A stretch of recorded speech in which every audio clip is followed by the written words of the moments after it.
Today I'm in a little town in central Ontario called Midland. Never been here before. This was a last-minute unplanned trip. I've not done any research. I've just turned up on this very dull, overcast, drizzly day to explore for a couple of hours and see what I can find. I thought it'd be fun. Now, if you've been watching my channel, recently I've been talking a lot about focal lengths and prime lenses and what's my favorite focal length. Well, I've sort of come to the conclusion that the 35mm prime is probably the one lens, if given the choice of only one lens, that's the lens I would take to a place like this to do some travel photography.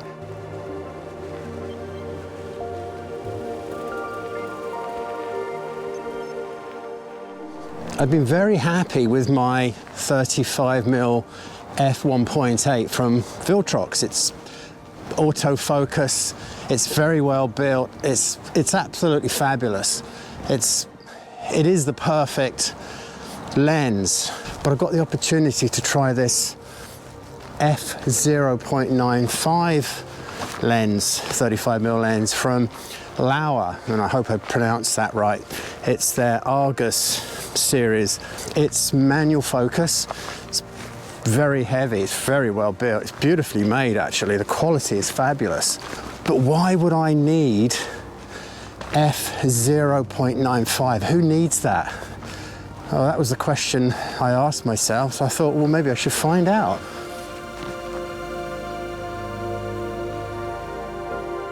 Let's put that fast aperture to the test right here. That's not something I would normally photograph. It's very Canadian though. Tim Hortons cup.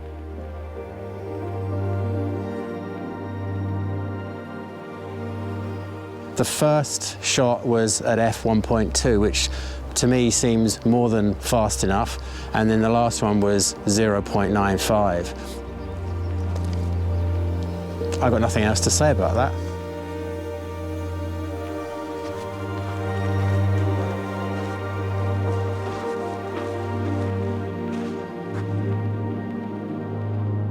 The water is very calm today. Let's pretend we're in the Lake District and shoot rocks in the water in the foreground. Why not?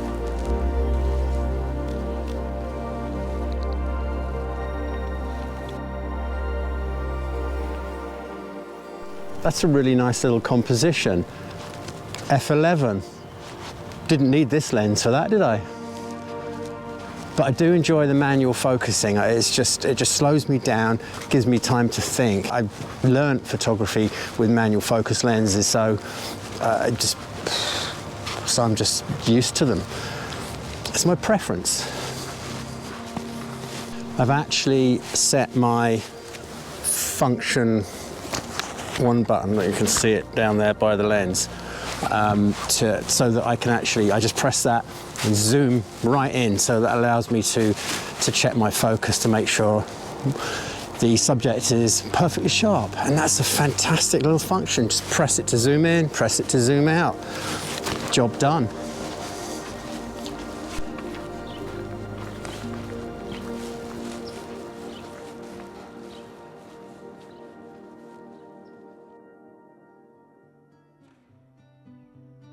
At the moment, I'm thinking f1.2 is probably the fastest I can see myself shooting. But watch this space.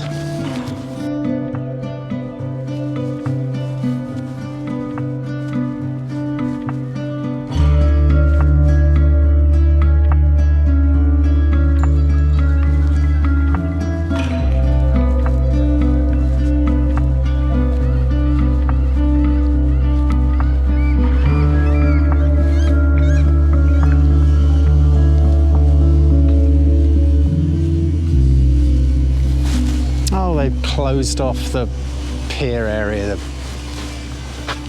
killjoys. Why everything would be barricaded up, that beyond me. It's annoying. Local government trying to control the population. Oh, let's not make it political. Back to photography. The harbour front, done. It's quite small. The lake shore goes along in this direction. There's a trail. I don't know whether we can enjoying the water again, or what? Let's have a quick wander down there and then we'll go into town and have a look around the town. It looks very small.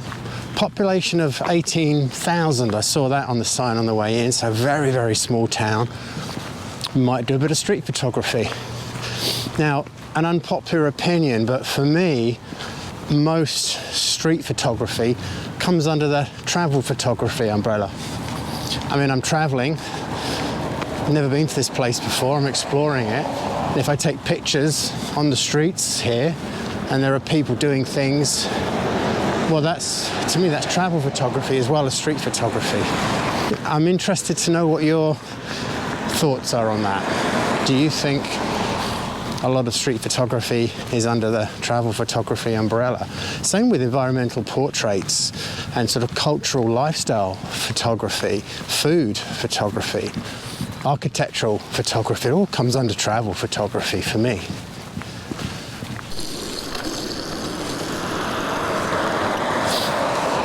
I used to have one of those when I was 3. Should have kept it, because I've got to walk all the way down this hill again now after walking up it, because there's nothing up here. So I'm going to go back into town and I've got to replenish all those calories I've just burnt off, probably with a beer.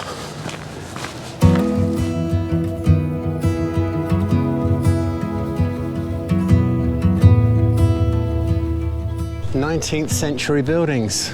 That's a good start. Love an old building. There's a lot of modern buildings here too, though.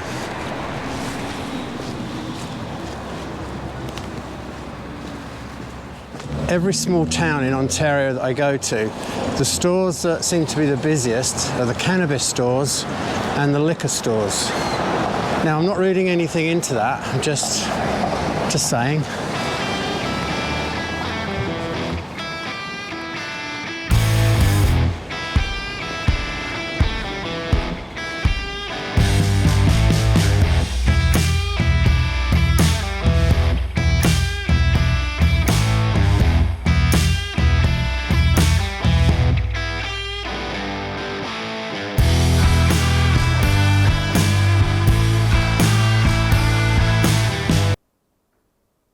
I got bored. I can see why there's a cannabis store in that town. Okay, I'm joking, it started to rain. So, slim pickings from the day.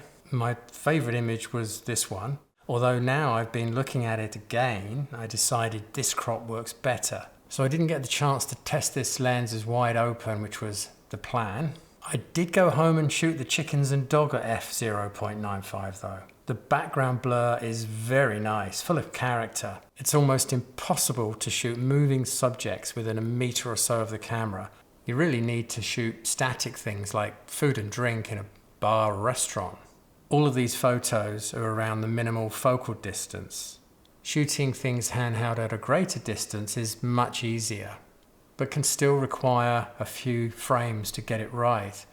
Certainly having a function button on your camera where you can zoom in and out to check the focus really helps. At this stage, my thoughts are, I like this lens a lot.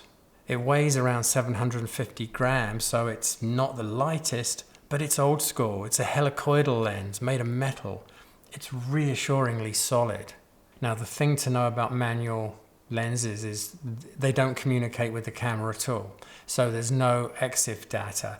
There's no information that you can take into your editing app to automatically adjust things like chromatic aberration, distortion, or vignetting.